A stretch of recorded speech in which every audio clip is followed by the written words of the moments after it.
मित्रों नमस्कार, मैं हूं अनुज वर्मा और आप देख रहे हैं लक्ष्य संधान। आप सभी सुधी दर्शक मित्रों का मैं लक्ष्य संधान के इस मंच पर हृदय तल से अभिनंदन करते हुए आप सभी को प्रणाम करता हूं। मित्रों, गत वीडियो में मैंने तथागत के जो महाविनिष्क्रमण के घटनाक्रम का संदर्भ था उसको आप तक उसकी आरंभ से उसको साझा किया था। उसी के आगे से मैं इस वीडियो के माध्यम से आपसे जुड़ रहा हूं। मैंने बताया था कि तथागत को अर्थात जो उस समय सिद्धार्थ हुआ करते थे उनको उनके उन तर्कों के कारण जो कोली और कश्यप, कोली और शाक्यों के मध्य रोहिणी नदी के जल विवाद को लेकर के युद्ध की जैसी स्थितियां बन रही थी। शाक्य संघ में सेनापति के द्वारा दिए गए अपने तमाम उत्तेजित करने वाले तर्कों के कारण युद्ध की जो स्थितियां बन गई थी उनके विरुद्ध वो लोक हितकारी अपने अकाट्य तर्क दे रहे थे। यद्यपि तर्क लोक कल्याणकारी थे, बावजूद इसके वो अल्प मत में आ गए और उन्हें शाक्य संघ जो उस समय संपूर्ण प्रभुत्व संघ हुआ करता था उसके द्वारा दंड सुना दिया गया। मैंने बताया कि 3 दंड दिए गए थे। पहला उनको दिया गया कि अनिवार्य सेना में भर्ती। द्वितीय दंड उनको दिया गया गृह त्याग। तृतीय उनको दिया गया कि परिवार सहित उनको देश से निकाल दिया जाए। इन 3 विकल्पों में एक विकल्प उनको चुन लेना था। चूंकि तथागत दूरदृष्टि वाले व्यक्ति थे, शांत चित्त वाले व्यक्ति थे, उनका विचार बहुत गहरा होता था, अनुशासित जीवन शैली से वो जी रहे थे, इसलिए उनको सब कुछ तुरंत ही स्पष्ट हो जाता था। उन्होंने अपना निर्णय, अपना जो दंड में विकल्प उनको 3 मिले थे उसमें से वह विकल्प चुना जिससे किसी का जीवन प्रभावित नहीं हो रहा था। स्वयं को उन्होंने दोषी मानते हुए उन्होंने इसका उत्तरदायी स्वयं को स्वीकार किया कि यह दंड मेरे द्वारा दिए जा रहे तर्कों के कारण मुझे मिल रहा है, इसलिए मैं ही इसका बागी बनूं। तो ना उन्होंने सेना में भर्ती स्वीकार करी, क्योंकि वो तो उनके विचार के ही विरुद्ध था। वो युद्ध चाहते ही नहीं थे। वो तो कह ही रहे थे कि युद्ध बीज से युद्ध वृक्ष का ही निर्माण हो सकता है और उस युद्ध वृक्ष के नीचे शांति, सद्भाव और समृद्धि संपन्नता संभव नहीं है। द्वितीय कि कीचड़ से कीचड़ को नहीं धोया जा सकता, अर्थात किसी भी समस्या को समस्या से नहीं धोया जा सकता है, मिटाया जा सकता है। उसके लिए हमें शांत चित्त होकर के बैठ करके बातचीत करनी ही होगी, मध्य का रास्ता निकालना रहेगा। यद्यपि इतने प्रबल अकाट्य तर्कों के बाद भी तथागत सेनापति के उस समय के उत्तेजक और उत्प्रेरक तर्कों के कारण जो शाक्य संघ के युवा उत्साही सदस्य थे उनका बहुमत पाने में सफल रहा और सिद्धार्थ अल्प मत में आ गए। उन्हें दंड दे दिए गए। दंड के 3 विकल्पों में से उन्होंने एक विकल्प चुना, उन्होंने मध्य वाला चुना। उन्होंने यह स्वीकार किया कि मैं गृह त्याग कर दूंगा। शाक्य सभा संतुष्ट हुई। शाक्य संघ के द्वारा जो निर्णय दिया गया सिद्धार्थ ने उसे स्वीकार कर लिया। यह निर्णय राजा तक पहुंचा दिया गया। अब शाक्य सभा के समक्ष एक बड़ी ही विकट चुनौती उत्पन्न हो गई। उसमें यह विचार किया गया, यदि कोलियों पर आक्रमण किया गया और इसी बीच राजकुमार सिद्धार्थ को देश से निकाला गया और यह सूचना अगर कौशल नरेश को मिल जाती है, जो कि किसी न किसी रूप में प्रभावी रहते थे शाक्यों पर, तो यह उनके अंदर भय व्याप्त हुआ कि यदि कौशल नरेश तक यह सूचना पहुंचती है तो किसी न किसी रूप में वो हमारे शाक्यों के इस निर्णय में, हमारे शाक्यों की राज व्यवस्था में वो हस्तक्षेप अवश्य करेंगे। तो इस भय से उत्पन्न चुनौती को लेकर के शाक्यों ने एक पुनः विचार किया कि किसी न हो यह युद्ध कुछ समय के लिए टाल दिया जाए और सिद्धार्थ के गृह त्याग का कोई दूसरा रास्ता निकाला जाए। गौतम बुद्ध ने बड़े ही विनम्र भाव से लोकहित में स्वयं को प्रस्तुत करते हुए और स्वयं ही उस सभा को एक मार्ग सुझाया कि मैं यूं ही गृह त्याग नहीं करने वाला, मैं घर से सन्यासी बनकर के जाऊंगा, मैं किसी से कुछ नहीं कहने वाला और मेरे सन्यासी बनकर के घर से जाने पर किसी को कोई आपत्ति भी नहीं होगी, ना कौशल नरेश को होगी और ना शाक्य सभा को होगी, ना कोई समस्या आएगी। बात तय हो गई। सिद्धार्थ घर पहुंचे। चूंकि समाचार पहले से ही वहां राजा रानी को प्राप्त हो चुका था उर्वासे नयन बैठे सिद्धार्थ को जैसे देखा गले लगा लिया। माता पिता जब रोने लगे तो सिद्धार्थ ने उनको पूरी बात बताई और उन्हें यह ढाढ़स बंधाया कि मैं घर त्यागने के बाद हर क्षण उस पुरुषार्थ के लिए तत्पर रहूंगा जो संसार को सुख की ओर ले जाने वाला हो।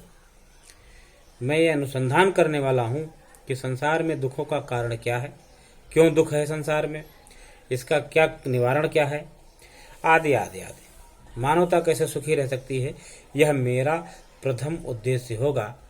इसके लिए मैं तत्पर रहूंगा। यह लोक कल्याण का भाव जो है ये बहुत ही व्यापक है, इसलिए आप मुझे अपना केवल पुत्र न समझिए और मुझे विदा दीजिए, अनुमति दीजिए। मुझे आप संसार का पुत्र समझिए, आप मुझे संसार के लिए समर्पित कर दीजिए। बहुभांत समझाने के बाद, अनेक तर्कों के बाद उन्होंने सहमति दी। एक काला इतिहास जोड़ दिया जाता है कि सिद्धार्थ ने सोती हुई यशोधरा को छोड़ करके गृह त्याग कर दिया। बहुत ही गलत है, अतार्किक है और मतिमंद लोगों के द्वारा यह लिखा गया है। सिद्धार्थ ने अपने माता पिता से अनुमति लेने के बाद यशोधरा के कक्ष में जाकर के रात्रि के मध्य पहर में, यशोधरा अपने पुत्र राहुल के साथ सो रही थी, आहट पाते ही वो उठ गई और नेत्रों में नेत्र डाल करके उसने सीधा संवाद स्थापित किया। ऐसे साक्ष्य हैं कि यशोधरा और सिद्धार्थ का काफी देर तक संवाद हुआ। यशोधरा ने सिद्धार्थ के निर्णय में सहमति दी और उसको साहस दिया कि यदि मैं सभा में होती तो मैं उस समय आपके साथ कंधे से कंधा मिलाकर के खड़ी रहती, क्योंकि युद्ध और वो भी कोलियों के प्रति स्वीकार्य ही नहीं है। युद्ध तो किसी के प्रति स्वीकार्य नहीं है, क्योंकि युद्ध से किसी का कल्याण नहीं हुआ है। सिद्धार्थ को हिम्मत मिली, आत्मबल मिला कि मेरी पत्नी भी मेरे साथ है। यद्यपि जो प्रेम पास था उसके कारण वो हल्का से विवश थी, रो रही थी, फिर भी उसने लोकहित में सिद्धार्थ के द्वारा दिए गए तर्कों से वह समझ गई कि ये लोकहित में समर्पित होने जा रहे हैं, तो हो न हो मुझसे जितना हो सकता है मैं उनका सहयोग करूं। और उसने सिद्धार्थ को अपनी सहमति दे दी और जाने की स्वतंत्रता देते हुए सिद्धार्थ को यह आत्मबल भी प्रदान किया, आश्वासन भी दिया कि आपके जाने के बाद मैं आपके माता पिता, आपके परिवार, आपके पुत्र की सेवा पूरी दृढ़ निश्चय, दृढ़ इच्छा शक्ति के साथ, पूरी ही प्रतिबद्धता के साथ करूंगी। आपको किसी भी प्रकार की कोई शिकायत नहीं रहेगी। आपकी कमी मैं इनको महसूस नहीं होने दूंगी। आभास ही नहीं होगा कि आपकी कमी का इनको, ना आपके माता पिता को, ना आपके परिवार को, ना आपके पुत्र को। इन बातों से सिद्धार्थ को और बल मिला। उन्हें लगा कि मुझे अब यहाँ रहने की कोई विशेष आवश्यकता नहीं है। मैंने जो मन में तय किया है उसके लिए मुझे तत्पर हो जाना चाहिए। छंदक के पास गए, घोड़े को तैयार करवाया, निकल गए। यद्यपि समाचार पूरे नगर में फैल गया था, परिजन आ गए, रोने लगे। लोगों के मन में यह शंकाएं उत्पन्न हो गईं कि हर समय सेवक सेवकाओं से घिरा राजकुमार इन दुर्गम पथों पर कैसे चलेगा, कांटों पर कैसे चलेगा, कुश पर कैसे सोएगा, समय असमय मिले भोजन से कैसे उसका पालन पोषण होगा। तरह तरह की आशंकाएं लेकर के, तमाम तरह की सहृदयता लेकर के लोग आए, लेकिन सिद्धार्थ ने सबको अपने तर्कों से शांत किया और वहां से प्रस्थान कर गया। चूंकि पूर्व निर्धारित था कि ऋषि भारद्वाज जो कपिल वस्तु की सीमा में ही राज किया करते थे, उनका आश्रम था, उनके द्वारा संन्यास लेना है, ग्रहण करना है, संन्यास की दीक्षा लेना है, तो वह उसी हिसाब से, उसी योजना के अनुरूप और ऋषि भारद्वाज के आश्रम की ओर प्रस्थान कर गया। सिद्धार्थ नहीं चाहते थे कि जब वो वैराग्य लें तो उनके परिवार का कोई वहां पर हो जिससे कि उनको कष्ट हो।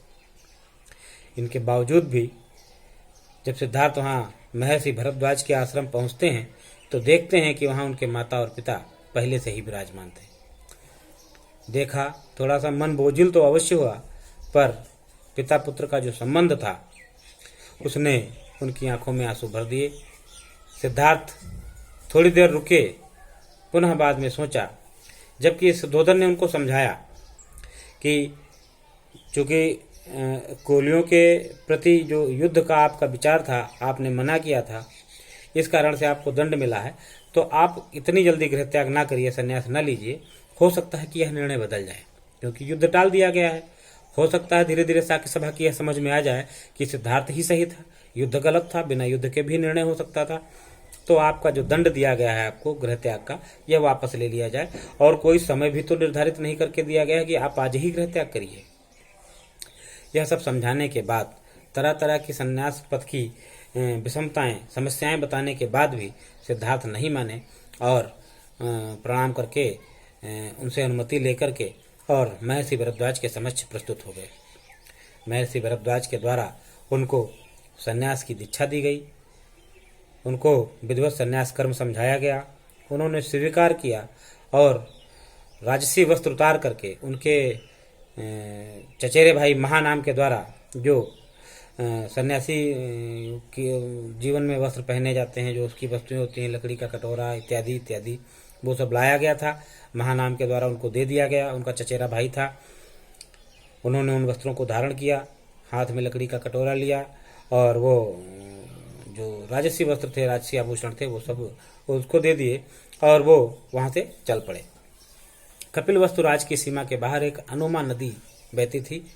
उसको जब पार करने लगे तो वहां के क्षेत्रीय लोग और कपिलवस्तु के नागरिक, इन सब लोगों ने उनको भीड़ में घेर लिया। किसी न किसी भांति सबको समझाते हुए तथागत ने सबको समन किया और यह सबको संदेश दिया कि यदि आप हमसे स्नेह करते हैं तो हमें रोकने के बजाय आप राज्य में जाइए और इस पक्ष में जनमत जुटाइए कि बिना युद्ध के ही किसी भी समस्या का हल निकालें, युद्ध ना करें, युद्ध को टालें। तो आप समझिए कि वही मेरे प्रति आपका सच्चा स्नेह होगा। यह कहते हुए सिद्धार्थ अनुमा नदी पार कर गए। अब देखिए आगे की कथा अगले वीडियो में।